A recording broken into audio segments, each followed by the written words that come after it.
ఇది రాజస్థాన్లోని కోటలో దాదాపు 55 lakhs ఏవో విద్యార్థులతో పెద్ద కార్యక్రమం తీసుకున్నాడు రాహుల్ గాంధీ గారు.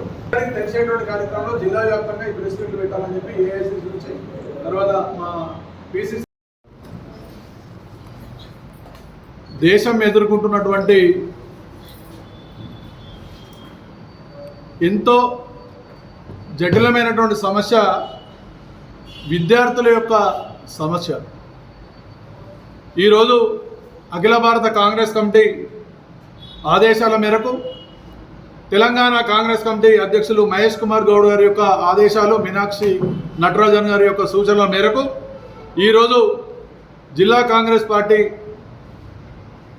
మా జిల్లా కార్యవర్గంతో నూతనంగా ఎన్నికైనటువంటి మా కార్యవర్గం అందరు కూడా మొదటగా వాళ్ళందరికీ శుభాకాంక్షలు తెలియజేసుకుంటూ ఇక్కడికి వచ్చినటువంటి పాత్రికేయులకు అందరూ కూడా నమస్కారాలు తెలియజేసుకుంటూ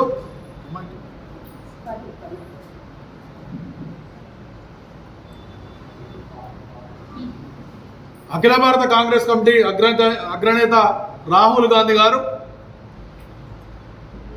కోటాలో జరిగినటువంటి అతి ప్రతిష్టాత్మకంగా విద్యార్థుల యొక్క సమస్యలు పార్టీలకు అతీతంగా ఎక్కడ కూడా రాజకీయం మాట్లాడకుండా కోటాలో కొన్ని లక్షల మంది విద్యార్థులతోని ఆయన ముఖాముఖి మాట్లాడి ఈరోజు భారతదేశంలో ఉన్నటువంటి విద్యార్థుల సమస్య ఏంటిది, వారు ఎదుర్కొన్నటువంటి పరిస్థితులు ఏంటి అనేటువంటి నేరుగా తెలుసుకున్నటువంటి పరిస్థితిలో ఇవాళ ప్రస్తుతం దేశ యువత అపూర్వమైనటువంటి సంక్షోభాన్ని ఎదుర్కొంటుందన్నటువంటిది వాస్తవమైనటువంటి విషయం. పెరుగుతున్నటువంటి నిరుద్యోగం, వరుసగా జరుగుతున్న పరీక్ష పేపర్ లీకులు విద్యార్థుల ఆత్మవిశ్వాసాన్ని దెబ్బతీసి వారి భవిష్యత్తుపై తీవ్ర ప్రభావం చూపుతున్నాయి. కోటాలో నిర్వహించినటువంటి చారిత్రాత్మక ఛాత్రోన్ కి గూంజ్ సభలో రాహుల్ గాంధీ గారు విద్యార్థులు, ఉద్యోగార్థులు ఎదుర్కొంటున్న సమస్యలను ప్రస్తావిస్తూ ప్రస్తుత పరీక్షా వ్యవస్థలో సంస్కరణల అవసరాన్ని వివరించడం జరిగింది. యువత భవిష్యత్తు రక్షణ కోసం ప్రభుత్వం తక్షణ చర్యలు తీసుకునేలా ఒత్తిడి తీసుకురావడం మనందరి యొక్క బాధ్యత. దీంట్లో భాగంగానే ఈరోజు ఈ సంవత్సరం మొన్న జరిగినటువంటి నీట్ పరీక్ష ఏదైతున్నదో ఈ నీట్ పరీక్ష మొత్తం కూడా భారతదేశంలో ఉన్నటువంటి విద్యా వ్యవస్థలో పూర్తిగా తప్పుదారి పట్టించేటువంటి కార్యక్రమం.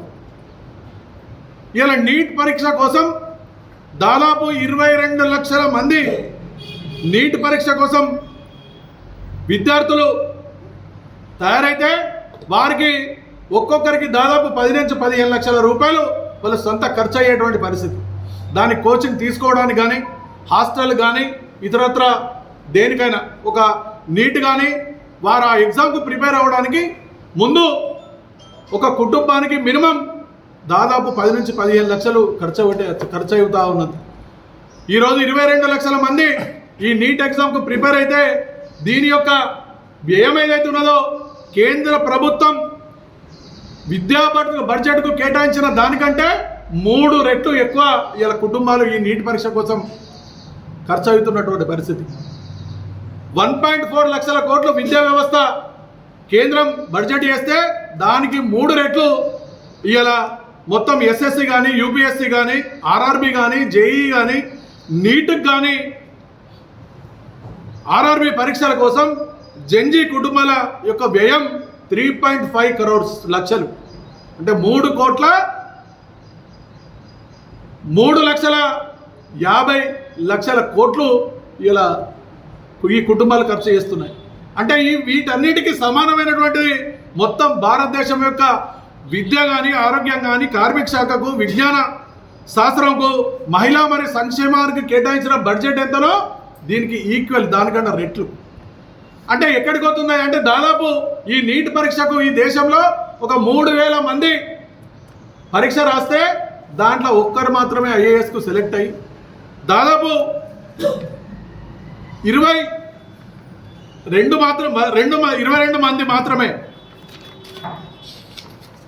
180 మంది వైద్యులు మిగతా మొత్తం మంది కూడా అసంఘటిత కార్యక్రమాలకు ఇలా మన్రేగా గ్రామీణ ప్రాంతీయ ఉపాధి హామీ పథకానికి ప్రైవేటు సెక్టార్కు ఇలా వెళ్తూ ఉన్నారు. అంటే 3000 మందిలో మనకు దాదాపు 2210 మాత్రమే ఇలా ప్రభుత్వ ఉద్యోగం కల్పిస్తూ ఉన్నది. మిగతా 2800 మంది ఇలా ప్రైవేటుకు అంటే వారు అసంఘటిత కార్యక్రమాలకు వెళ్ళేటువంటి పరిస్థితి ఈ భారతదేశ విద్యా వ్యవస్థలో ఉన్నది. ఇలా మొన్న నీట్ పరీక్షలో 22 లక్షల మంది రాస్తే లాస్ట్ మినిట్ రేపు పరీక్ష ఇవాళ మొత్తం ఎగ్జామ్ను క్యాన్సిల్ పేపర్ లీకులతోని ఈ యొక్క విద్యార్థుల ఈ నీట్ పరీక్షల మాఫియాతోని ఇలా ఎందరో విద్యార్థుల యొక్క భవిష్యత్తును హీనమయ్యేటువంటి పరిస్థితి. దీంట్లో భాగంగా ఇలా మొత్తం భారతదేశంలో ఉన్నటువంటి విద్యార్థులు కానీ అన్ని రాజకీయ పార్టీలు కూడా ఏకకంఠంతో చెప్తున్నాయి, కేంద్ర విద్యాశాఖ మంత్రి వెంటనే రాజీనామా చేసి మీకు ఏదైతే ఈ లేఖల మాఫియాలో ఉన్నటువంటి దాన్ని మీరు నిరూపించుకోవాలి అనేటువంటి విషయాన్ని అందరూ విద్యార్థులందరూ ఏకకంఠంగా ఇలా కేంద్ర మంత్రి ఎవరైతే విద్యాశాఖ మంత్రి ఉన్నారో వారిని వెంటనే రిజైన్ చేయాలని చెప్పి డిమాండ్ చేస్తూ ఉన్నాం. అలాగే పూర్తి వ్యవస్థ ఏదైతే విద్యా వ్యవస్థ ఉన్నదో ఇది పూర్తిగా భవిష్యత్తును నాశనం చేసేటువంటి పరిస్థితి. ఇలా మొన్న స్నేహ అనేటువంటి అమ్మాయి ఇక నేను మళ్ళీ నీట్ పరీక్ష రాసేటువంటి పరిస్థితుల్లో నేను నా ఆర్థిక పరిస్థితి ఇంకా నేను మా అమ్మనాలను నేను ఎక్కడ కూడా ఇంకా క్షోభ పెట్టేటువంటి పరిస్థితి లేదు, ఈ పరీక్ష లీకేజ్ వల్ల నేను అమ్మానాలకు ఇంకా భారం మోపియలేదని చెప్పి ఆత్మహత్య చేసుకున్నటువంటి ఘటన ఇలా ఎందరో విద్యార్థులు దాదాపు 1000కి పైగా విద్యార్థులు ఈ నీట్ పేపర్ లీకుల వల్ల మొత్తం విద్యా వ్యవస్థనే దాదాపు 1000కి పైన విద్యార్థులు వీళ్ళు ఆత్మహత్య చేసుకున్నటువంటి పరిస్థితి. అంటే భారతదేశ విద్యా వ్యవస్థ పూర్తి సమూలంగా పక్కదారి పట్టించేటువంటి పరిస్థితిలో ఉండగా ఇలా రాహుల్ గాంధీ గారు మేలుకొల్పి మళ్ళీ కేంద్ర ప్రభుత్వాన్ని మెడలు వంచి ఇలా ఎవరికి ఏదైతే అవసరమో ఆ విద్యను అందించి వారికి కావాల్సినటువంటి ఉపాధులను ఇవ్వాలి.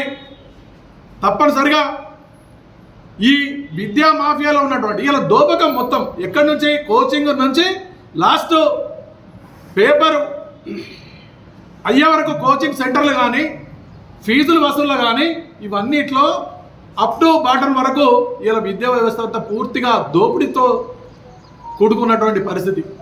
దాంట్లో కూడా ఇలా ప్రభుత్వం కూడా ఎన్నో లక్షల మంది ప్రిపేర్ అయితే కనీసం దాంట్లో ఒక 10% కూడా వాళ్ళకి ఉపాధి కల్పించేటువంటి పరిస్థితిలో లేదు. ఈ విధంగా విద్యార్థులతో చెలగామాడుతున్నటువంటి కేంద్ర ప్రభుత్వం వెంటనే ఈ లీకుల మాఫియా విద్యార్థుల యొక్క పరీక్షల మీద చేస్తున్నటువంటి ఏదైతే మాఫియా ఉన్నదో దాన్ని వెంటనే విచారించి విద్యాశాఖ మంత్రిపై వెంటనే చర్య తీసుకొని దీనికి ఎవరైతే కారకులో వాళ్ళ మీద చర్య తీసుకోవాలని చెప్పి కాంగ్రెస్ పార్టీ ఈ యొక్క జూన్ 25 నుండి ఆగస్టు 9 వరకు దేశవ్యాప్తంగా యువజన కాంగ్రెస్ మరి నేషనల్ స్టూడెంట్ యూనియన్ అన్ని విభాగాల మండల కాంగ్రెస్ కానీ బ్లాక్ కాంగ్రెస్లు కానీ జిల్లా కార్యవర్గంతో ఒక ఉద్యమ కార్యక్రమాన్ని తీసుకోవడం జరుగుతూ ఉన్నది.